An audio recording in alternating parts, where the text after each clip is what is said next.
Bendiciones de Dios nuestro Padre y del Señor Jesucristo. En este precioso día quiero invitarles a que podamos leer este salmo y seguidamente orar.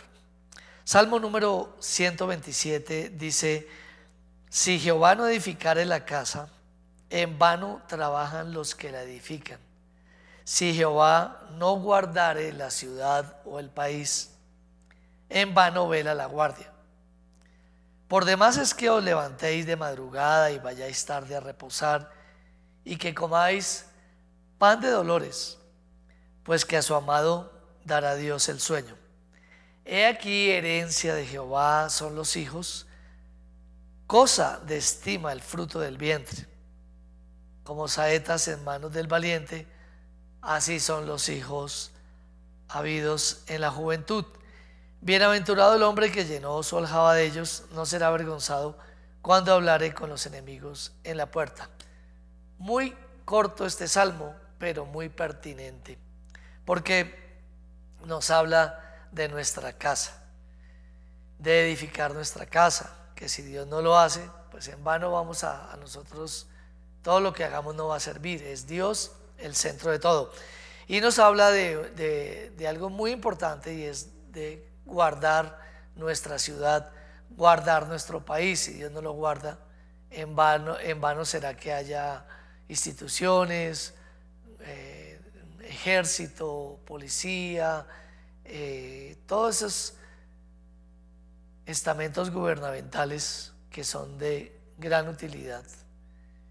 Pero si Dios no lo hace, en vano va a ser. Y ahora que se nos acercan estos tiempos de elecciones, debemos orar permanentemente, y quiero invitarle a que todos los días estemos orando. Vamos a tener 21 días de oración que arranca el próximo viernes 27 de mayo. Este viernes 27 arranca un tiempo de oración por 21 días, de lunes a viernes, incluido el miércoles que estamos en culto de oración, orando por nuestra nación. 21 días de oración por nuestra nación. Y también nos va a hablar del trabajo, de que Dios nos puede ayudar a tener tranquilidad en medio de nuestras funciones laborales y lo que esperamos de ella, y nos va a hablar también de nuestros hijos y nuestra familia. Entonces oremos en esta noche sin más preámbulo. Padre, te bendecimos, te alabamos, te damos muchas gracias, Señor, por estar reunidos hoy delante de ti. Queremos poner delante de ti, desde tu casa, desde los hogares donde estamos reunidos, donde las personas están invocando tu nombre, alzar nuestras manos y pedirte que sanes nuestra tierra, que nos libres, Padre, del próximo gobierno que vamos a tener. Te suplicamos por las elecciones del 29 de mayo. Te suplicamos para que en el nombre de Jesucristo sean elecciones correctas, justas, que no haya corrupción, que no haya trampa. Pero además de eso, te queremos suplicar, Señor, que no nos dejes, que no permitas que el país quede en las peores manos. Todas las manos que han regido nuestro país, en ellas han habido injusticia. Pero, Señor, guárdanos de caer en peores manos de las que hemos caído, y dale a Colombia una esperanza, Dios. Te rogamos en el nombre de Jesucristo que los principios y valores de familia, Señor, todo lo que se acerque a tu palabra permanezca. Te rogamos que guardes la institucionalidad, que guardes, Señor bendito, en el nombre de Jesucristo, ese tiempo, y después de este tiempo guardes a Colombia, Señor, después de las elecciones, de golpes de Estado, o también de una revolución social, de guerras civiles, de cosas así, que no queremos ser alarmistas en ese aspecto, Señor, pero queremos que guardes nuestro país. Queremos que antes de esto tú nos des la posibilidad de manifestarnos con el voto público y poder aceptar, Señor, este voto. Suplicamos que el corazón de las personas sea mudado para la dirección que tú tengas, Señor.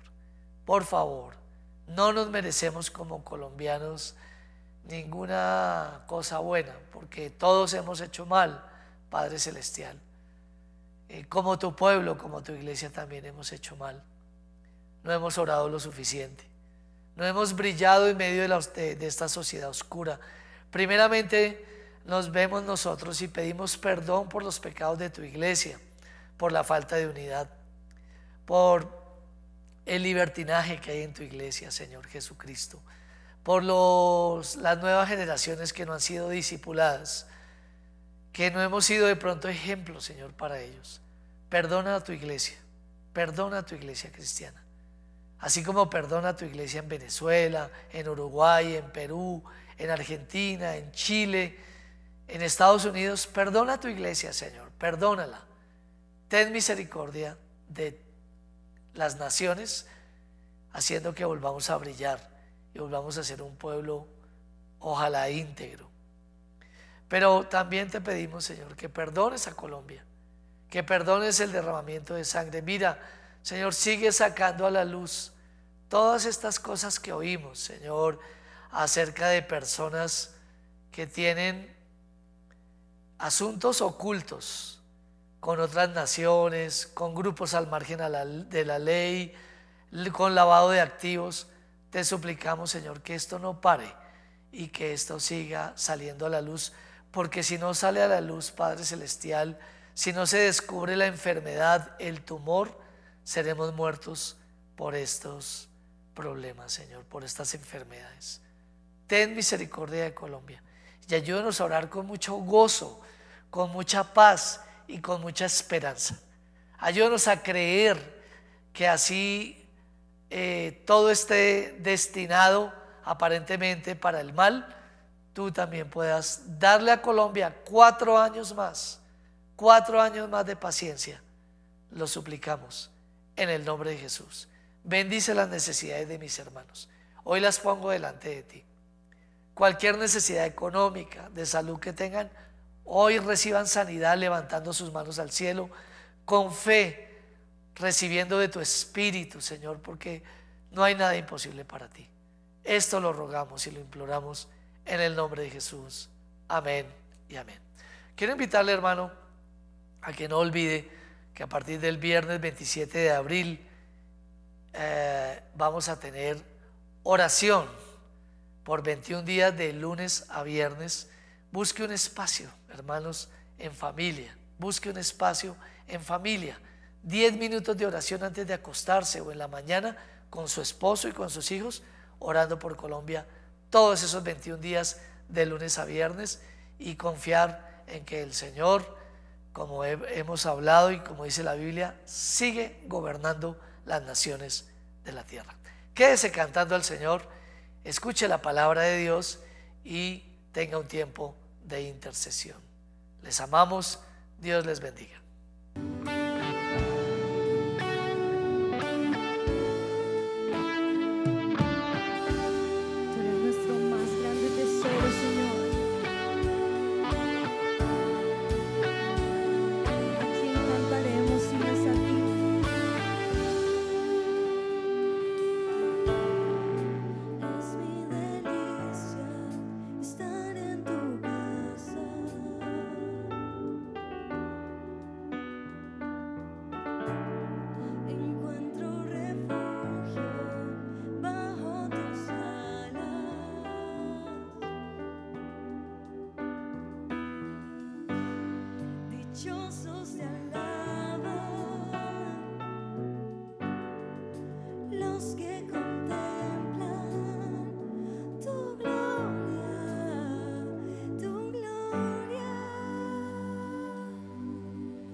Contigo te busco.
Bueno, buenos días. Vamos a estar compartiendo en esta mañana una reflexión que se llama Edifiquemos un altar al Señor. Los de ustedes estuvieron en la enseñanza que se compartió el viernes y con base en eso estuve meditando en 4 preguntas. Una es ¿quién soy? Otra es ¿qué hago? Otras son ¿cuáles son mis modelos? Y la última, ¿cómo lo pongo en práctica? Entonces vamos a estar mirando qué dice el Señor acerca de nosotros. Hemos hablado aquí que el Señor, de Él viene nuestra identidad. El Padre da identidad, nos da identidad. Y en la palabra encontramos en el Antiguo y en el Nuevo Testamento el Padre hablándonos a nosotros sobre quiénes somos, sobre cuál es esa identidad que tenemos. Lo encontramos, por ejemplo, en Efesios 1, el 3 y el 4, encontramos al Padre dándonos identidad. Y dice ahí, bendito sea el Dios y Padre de nuestro Señor Jesucristo, que nos bendijo con toda bendición espiritual en los lugares celestiales en Cristo, según nos escogió en Él antes de la fundación del mundo para que fuésemos santos y sin mancha delante de Él.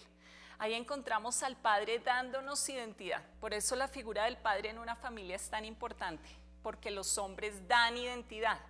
Sí, por eso como mujeres necesitamos orar por nuestros esposos y necesitamos orar para que ellos puedan ejercer una paternidad sana en el contexto de la familia, porque el hombre da paternidad y nuestro Padre Celestial nos da paternidad. Y hemos visto ahí en Efesios 1 cómo el Padre nos da paternidad a nosotros, identidad a nosotros, y cómo el Padre también le da identidad a las familias en Efesios 3 y a las naciones. El Padre da identidad a los pueblos, el Padre da identidad a las familias. Vamos a mirar qué dice en el Antiguo Testamento el Señor con respecto a nosotros. Y ahí vamos a ver por lo menos unos 5 o 6 versículos. Vamos a empezar con Éxodo 19. En Éxodo 19 el Señor habla acerca de su pueblo y dice lo siguiente, 5 y 6. Estamos respondiendo ahorita estas 2 preguntas, ¿quién soy y qué hago? De acuerdo a lo que dice aquí la palabra. Dice Éxodo 19, 5 y 6, ahora pues si diereis oído a mi voz y guardareis mi pacto, vosotros seréis mi especial tesoro sobre todos los pueblos, porque mía es toda la tierra, y vosotros me seréis un reino de sacerdotes y gente santa. Estas son las palabras que dirás a los hijos de Israel. Miren que aquí encontramos la respuesta a esas 2 preguntas. ¿Quién soy y qué hago? Entonces lo busqué en otras versiones y habla, bueno, en esta nos habla, por ejemplo, que somos su especial tesoro. Habla que somos un reino de sacerdotes y gente santa.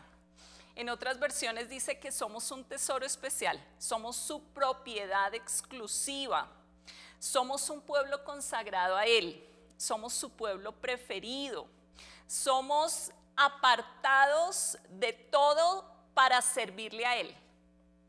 Y ahí mismo encontramos qué hacemos, según ese versículo. ¿Quiénes somos y qué hacemos? Según ese versículo, ahí habla de un condicional y dice, si me obedecen, si cumplen mi pacto. Otras versiones dice, si escuchan mi voz, si guardan mi pacto, si cumplen con la parte que les toca.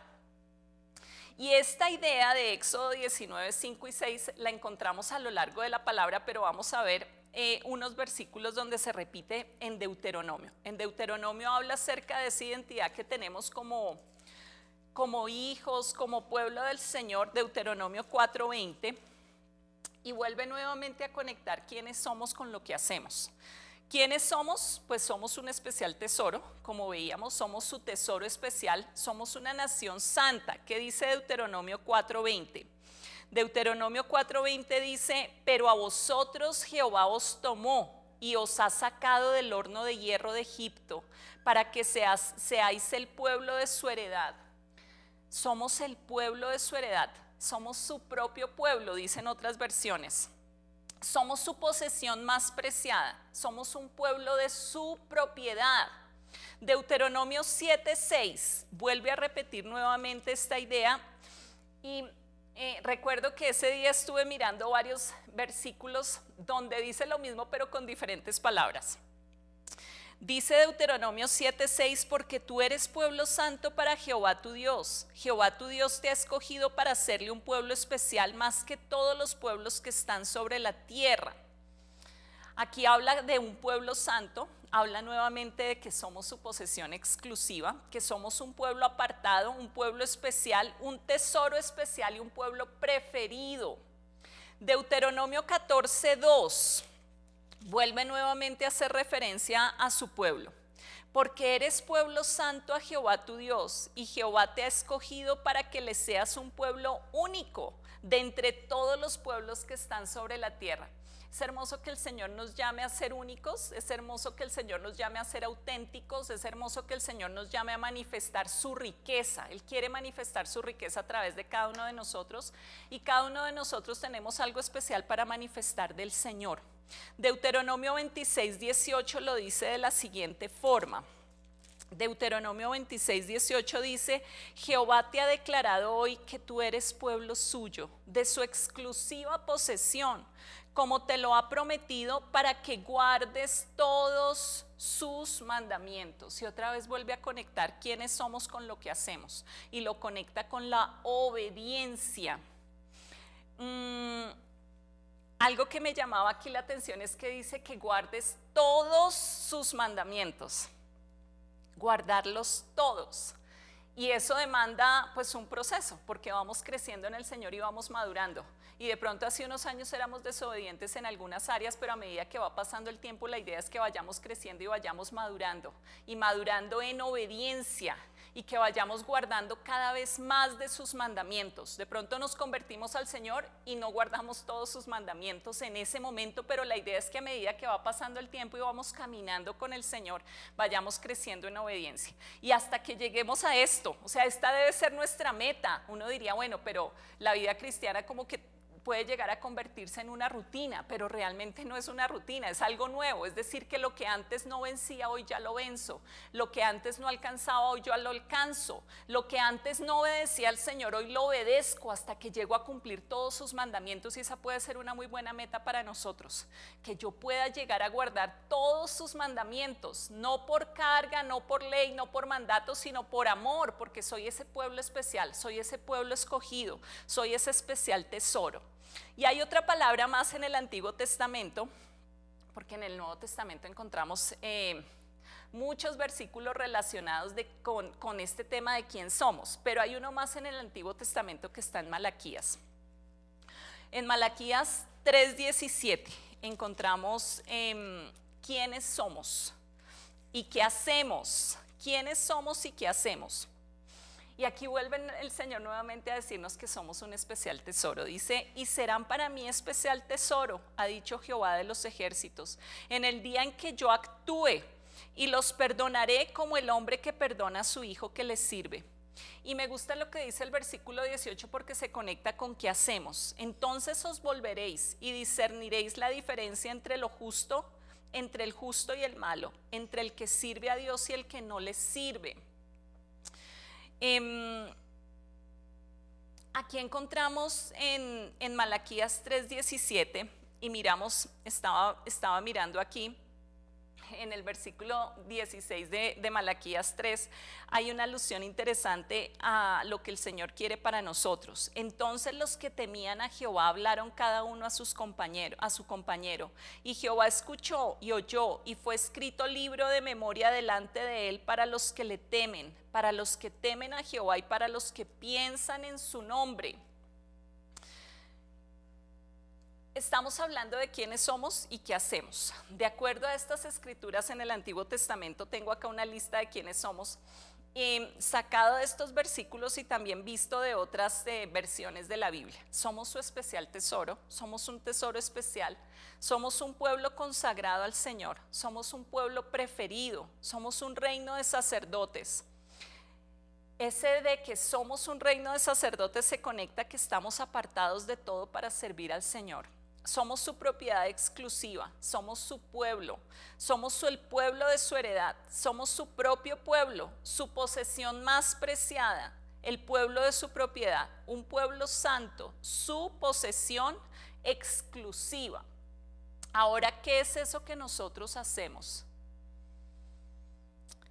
Lo que hacemos es obedecerle. En otras versiones está escuchar su voz. En otras versiones está cumplir su pacto, guardar su pacto, cumplir con la parte que nos toca, temer al Señor, siempre pensar en el honor de su nombre, servirle, cumplir, obedecer, guardar todos sus mandamientos. Estamos hablando de edificar un altar al Señor. Ya sabemos quiénes somos de acuerdo a la palabra y lo que hacemos. Ahora, ¿qué modelos tenemos? Tenemos un modelo muy interesante en el Nuevo Testamento, en Apocalipsis. En Apocalipsis se nos habla de los ancianos y es bueno que podamos aprender de los ancianos. Apocalipsis 4:4 nos habla acerca de los ancianos que están alrededor del trono del Padre. Los ancianos, los hombres de más alto rango en el gobierno de nuestro Dios. Dios estableció 24 tronos alrededor de su trono para que dirijan con él. Ellos guían, ellos dirigen de acuerdo a lo que se les muestra. Y es interesante ver a estos ancianos, qué es lo que hacen los ancianos. Vamos a empezar con Apocalipsis 4:4. En Apocalipsis 4:4 se les describe y se dice qué están haciendo. Y alrededor del trono del Padre, había 24 tronos y vi sentados en los tronos a 24 ancianos, vestidos de ropas blancas con coronas de oro en sus cabezas. Aquí nos los describe como que están sentados, están en una posición de reposo. En el 4:10 dice, los 24 ancianos se postran delante del que está sentado en el trono y adoran al que vive por los siglos de los siglos y echan sus coronas delante del trono. Aquí vemos a los ancianos postrados y los vemos adorando y echando sus coronas delante del que vive por los siglos de los siglos. Apocalipsis 5:8 y 9. Dice, y cuando hubo tomado el libro, los 4 seres vivientes y los 24 ancianos se postraron delante del Cordero. Todos tenían arpas y copas de oro llenas de incienso, que son las oraciones de los santos. Y cantaban un nuevo cántico diciendo, digno eres de tomar el libro y de abrir sus sellos, porque tú fuiste inmolado, y con tu sangre nos has redimido para Dios de todo linaje y lengua y pueblo y nación. Aquí vemos a los ancianos postrados nuevamente y los vemos también cantando un cántico nuevo. Apocalipsis 7:11. Apocalipsis 7:11 dice, y todos los ángeles estaban en pie alrededor del trono y de los ancianos y de los 4 seres vivientes y se postraron sobre sus rostros delante del trono y adoraron a Dios. Aquí los encontramos postrándose y adorando. Apocalipsis 11:16. Y los 24 ancianos que estaban sentados delante de Dios en sus tronos se postraron sobre sus rostros y adoraron a Dios. Aquí los vemos sentados, postrándose y adorando. Y en Apocalipsis 19:4, que es la última referencia a los ancianos, dice, y los 24 ancianos y los 4 seres vivientes se postraron en tierra y adoraron a Dios que estaba sentado en el trono y decían amén, aleluya. Es bien interesante lo que nosotros podemos aprender de los ancianos. Es muy interesante porque ellos son los que tienen la posición de más alto rango en el reino de los cielos. Y dice allí que ellos lo que hacen es postrarse y adorar y cantar un cántico nuevo. Es decir, que a través de ellos, que son líderes, podríamos decir, encontramos la manera como los líderes deben liderar. ¿Sí? Un líder debe de liderar de la forma como estos 24 ancianos lideran. Ellos lideran en adoración, ellos lideran postrándose delante del que está sentado en el trono. Esa es la forma como necesitamos liderar.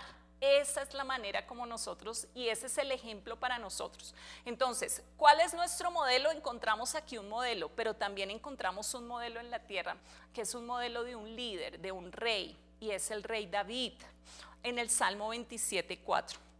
El rey David es un ejemplo para nosotros de lo que son esos 24 ancianos en el cielo.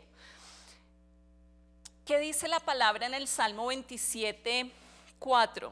Dice el rey David diciendo: una cosa he demandado a Jehová y esta buscaré, que esté yo en la casa de Jehová todos los días de mi vida, para contemplar la hermosura de Jehová y para inquirir en su templo. De la forma como estos ancianos lideran, en el cielo encontramos un hombre en la tierra que lidera, que guía, que dirige, y él es un ejemplo para nosotros hoy.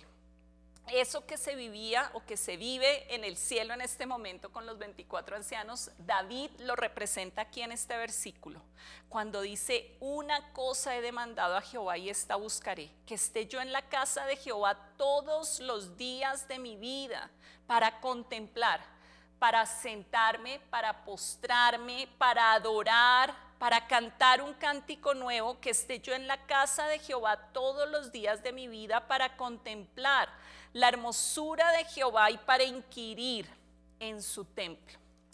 Ahora, estamos hablando de edificar un altar, y la última pregunta es: ¿cómo puedo poner esto en práctica? Y la forma de poner esto en práctica es a través de los altares. Cuando encontramos la palabra altar, lo encontramos desde el Antiguo Testamento en Génesis. Y en Génesis vemos bastantes hombres edificando altares al Señor. Encontramos a Noé, que edificó un altar al Señor. Encontramos a Abraham varias veces edificando altares al Señor. Encontramos a Isaac, encontramos a Jacob en Génesis, porque de ahí en adelante podemos encontrar a Moisés edificando altares, podemos encontrar a Josué. Incluso antes de Noé podemos ver dos personas, dos hermanos que presentaron un altar al Señor. Uno fue Abel y otro fue Caín. Y ahí encontramos las diferencias de los altares. Es decir, que podemos presentar altares conforme al Señor y conforme a su diseño, pero también podemos presentar un altar en el cual el Señor no va a estar agradado. ¿Qué es un altar? Un altar es una puerta entre el mundo natural y el espiritual. Un altar es como una mesa de negociación. Un altar es un lugar de reunión, de intercambio con el Señor. Es un lugar donde me pongo de acuerdo con Él, con el Señor. Hay algo interesante, y es que el enemigo copia los diseños de Dios. El diseño del altar es un diseño de Dios. Dios estableció los altares para que nosotros podamos accesar a Él y Él a nosotros a través de ellos. Sin embargo, el que ha copiado esta idea es Satanás. Y así como podemos encontrar esa puerta entre el mundo natural y el espiritual de Dios, también puede ser una puerta entre el mundo natural y espiritual del diablo. Y el diablo lo sabe. Necesito edificar un altar al Señor. Y necesito convertirme en el mejor asistente o en el mejor cuidador o en el mejor operario de ese altar. El altar tiene varias características. Una característica importante es que un altar tiene un cuidador, un altar tiene un operario, un asistente, alguien que está dedicado en lo natural. ¿Y ese quién es? Pues ese soy yo, el cuidador de ese altar, el operario, el asistente. Otra característica es que hay un ente espiritual guiando y dirigiendo ese altar. Entonces, en este caso, nosotros estamos edificando altar al Señor. Él es el que está guiando y dirigiendo. Él es el que está recibiendo de eso que estamos poniendo sobre ese altar. Una tercera característica es que el altar se alimenta por los sacrificios que se presentan. Entonces, ¿qué tipo de sacrificios podemos nosotros presentar? Y en el Nuevo Testamento hay diferentes sacrificios de los que habla la palabra. Vamos a empezar con Primera de Pedro. Primera de Pedro 2:5 nos habla de algunos sacrificios que podemos presentar. Dice, si leemos desde el versículo 4 de Primera de Pedro 2, acercándoos a Él, piedra viva, desechada ciertamente por los hombres, mas para Dios escogida y preciosa. Vosotros también como piedras vivas sed edificados como casa espiritual y sacerdocio santo, para ofrecer sacrificios espirituales aceptables a Dios por medio de Jesucristo. Miren que aquí nos habla en general de sacrificios espirituales agradables a Dios. Pero hay otros versículos en el Nuevo Testamento que son más específicos, que pueden ser sacrificios espirituales agradables a nuestro Dios. Y podemos ir ahí a Hebreos, y en el libro de los Hebreos 13, del 15 al 16 nos habla: así que ofrezcamos siempre a Dios por medio de él sacrificio de alabanza, es decir, fruto de labios que confiesan su nombre. Ese es un sacrificio particular, es un sacrificio espiritual. Hebreos 13, 15 y 16. El 15 nos habla de sacrificios de alabanza. Y el 16 nos habla: y de hacer el bien y de la ayuda mutua no os olvidéis, porque de tales sacrificios se agrada a Dios. Hacer el bien y la ayuda mutua. Hablábamos que los altares se alimentan de los sacrificios que se presentan. Entonces es muy importante que nosotros podamos ver, bueno, soy la que, digamos, la cuidadora, la operaria de este altar, estoy ofreciéndole al Señor Jesucristo. ¿Qué le puedo ofrecer? Sacrificios espirituales, pero entonces hablábamos de sacrificios de alabanza y hablábamos de la ayuda mutua y de hacer el bien. Filipenses 4:18. Filipenses 4:18 nos habla acerca de lo siguiente: pero todo lo he recibido y tengo abundancia, estoy lleno, habiendo recibido de Epafrodito lo que enviasteis, olor fragante, sacrificio acepto, agradable a Dios. Y aquí está hablando acerca de nuestras ofrendas, nuestros diezmos, nuestras primicias. Esos también son sacrificios espirituales agradables a nuestro Dios.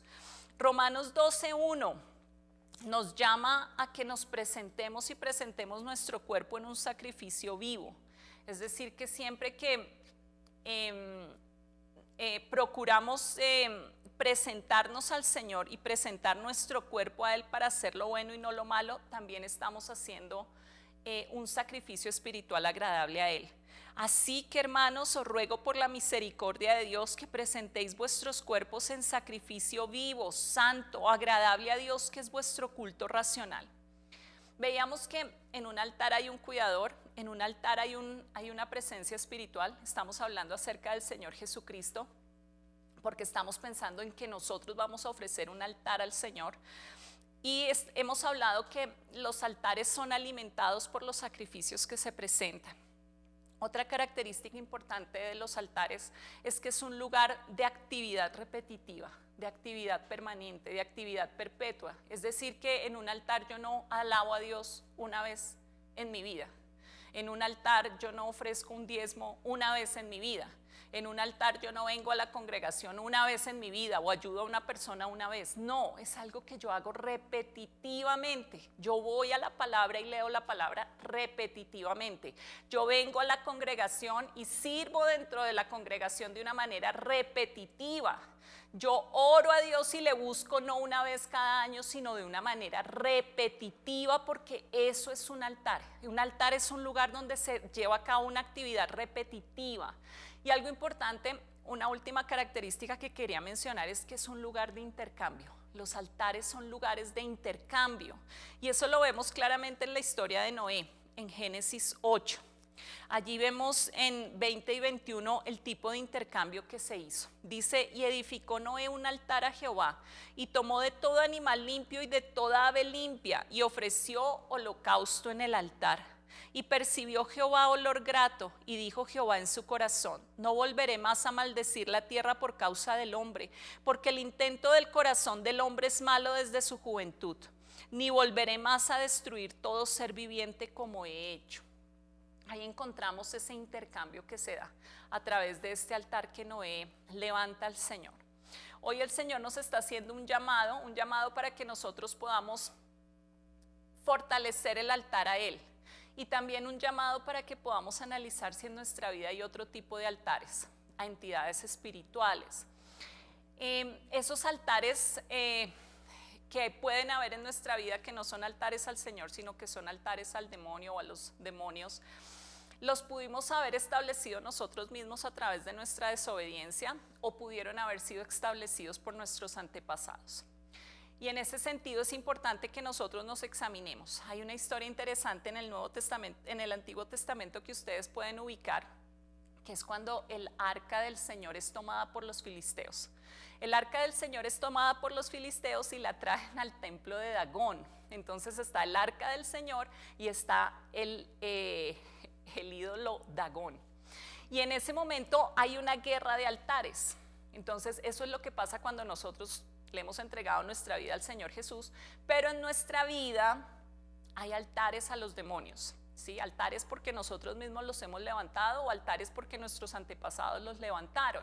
Entonces se arma una guerra de altares. No sé si recuerdan en esa historia que cuando ponen el arca del Señor junto al ídolo Dagón, entonces al otro día van a mirar y resulta que el ídolo Dagón está en el piso, entonces llegan y lo levantan. Y luego vuelven a mirar y resulta que el ídolo, ya después cuando lo van a volver a mirar, entonces ya está todo roto y está todo quebrado. Entonces nosotros mismos podemos ocasionar guerras de altares en nuestra vida. Cuando tenemos altares a los enemigos, al demonio, que no han sido desarraigados, que no han sido destruidos. Entonces en esta mañana y en esta tarde y en esta noche la idea es que nosotros podamos analizar si estamos edificando el altar al Señor, cómo lo estamos edificando, pero también que nos podamos revisar en áreas de nuestra vida, si es que acaso hay altares a los demonios, si es que acaso hay altares a las tinieblas que necesitamos destruir, para que no seamos parte de una guerra espiritual, de una batalla espiritual, incluso dentro de nuestras mismas casas y dentro de nuestras mismas familias. Vamos a orar y vamos a pedirle al Señor que sea guiándonos y dirigiéndonos y que nos ayude a crecer en lo que Él quiere que nosotros hagamos. Padre, en el nombre de Jesús, te damos gracias, Señor, en esta hora. Te damos gracias por tu palabra y por lo que tú dices de nosotros, Señor. En tu palabra. Hoy nos ponemos de acuerdo con lo que tú dices. Hoy nos ponemos de acuerdo con que somos un tesoro especial, Señor. Hoy nos ponemos de acuerdo en que somos un pueblo consagrado para ti, en que somos tu pueblo preferido, Señor, en que somos un reino de sacerdotes. Nos ponemos de acuerdo con lo que tú hablas y dices de nosotros, Señor, y queremos también caminar en obediencia y queremos crecer en obediencia, Señor. Queremos llegar a ser de esos que te temen, Señor, que piensan en tu nombre, que guardan todos tus mandamientos, Señor, no por ley, no por obligación, por amor a ti, Señor, porque nos has hecho un pueblo tuyo, un pueblo de tu heredad, un pueblo de tu posesión más preciada, un pueblo santo, un pueblo de propiedad exclusiva. Gracias por lo que nos enseñas a través de los ancianos. Gracias por esos 24 ancianos, Señor, que están desde la eternidad y hasta la eternidad, Señor, postrándose, Señor, y arrojando sus coronas, Señor. Ellos cada vez que te ven y cada vez que te contemplan una faceta diferente de tu majestad. Y por eso lo que ellos hacen no es algo repetitivo, ni es algo mecánico, porque no son robots, Señor, sino que ellos se postran, Señor, cuando ven esa faceta diferente de tu majestad, Señor, desde la eternidad y hasta la eternidad. Queremos aprender de ellos y queremos aprender también del rey David, Señor, que solamente una cosa busquemos y solamente una cosa persigamos, Señor, y sea contemplarte, Señor, en tu hermosura y en tu santidad. Hoy queremos, Señor, decirte que te damos gracias por esta manera como tú has establecido para que podamos conectarnos contigo a través de altares, Señor. Queremos en el nombre de Jesús examinar nuestras casas, examinar nuestras familias y derribar los altares que han habido. Hoy nos acordamos de Gedeón cuando tú le mandaste que derribara el altar a Baal, Señor.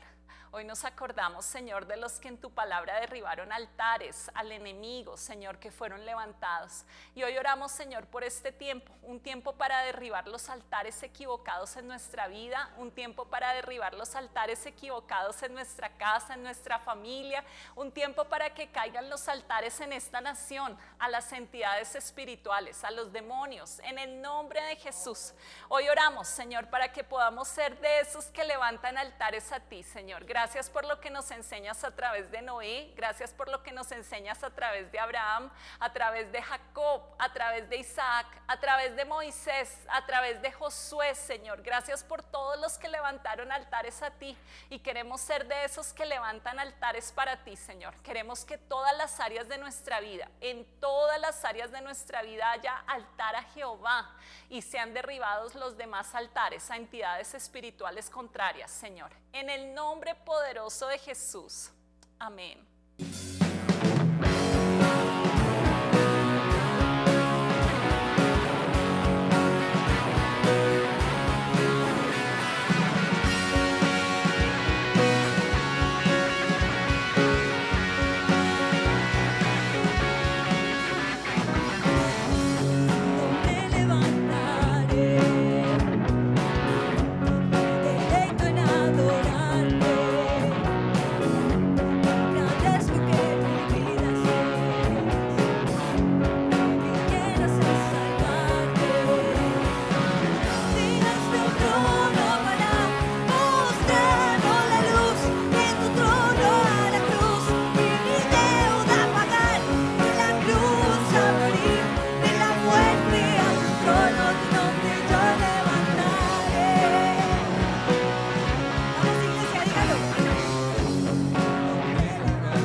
de tu trono a la cruz y me deuda pagar, de la cruz a morir, de la muerte a tu trono. Una última vez, digamos, dejaste un trono.